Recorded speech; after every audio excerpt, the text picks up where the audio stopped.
त्रिदलं त्रिगुणाकारं त्रिनेत्रं च त्रियायुधं त्रिजन्मपापसंहारम् एकबिल्वं शिवार्पणम्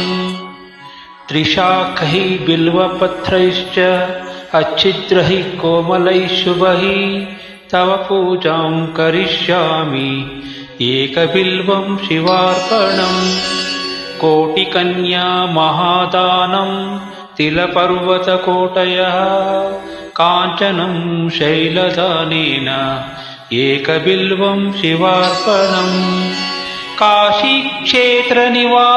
च कालभैरवदर्शनम् प्रयागे माधवं दृष्ट्वा एकबिल्वं शिवार्पणम् इन्दुवारे व्रतं स्मृत्वा निराहारो महेश्वरः नग्नं हौष्यामि देवेश एकबिल्वं शिवार्पणम् रामलिङ्गप्रतिष्ठा च विवाहितकृतं तथा तटाकानि च संदानम् एकबिल्वं शिवार्पणम् अखण्डबिल्वपत्रं च आयुतं शिवपूजनं कृतं नाम सहस्रेण एकबिल्वं शिवार्पणम् उमया सह देवेश नन्दिवाहनमेव च भस्मलेपन सर्वाङ्गम् एकबिल्वं शिवार्पणम् सालग्रामेषु विप्राणां तटाकं दशकोपयो यज्ञकोटिसहस्रश्च एकबिल्वं शिवार्पणम्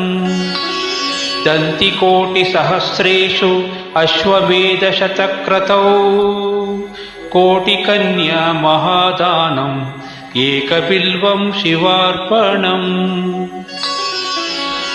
बिल्वानां दर्शनं पुण्यं स्पर्शनं पापनाशनम् अघोरपापसंहारम् एकबिल्वं शिवार्पणम् सहस्रवेदपाठेषु ब्रह्मस्थापनमुच्यते अनेकव्रतकोटीनाम्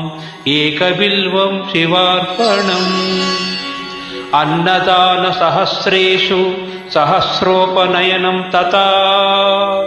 अनेकजन्मपापानि एकबिल्वं शिवार्पणम्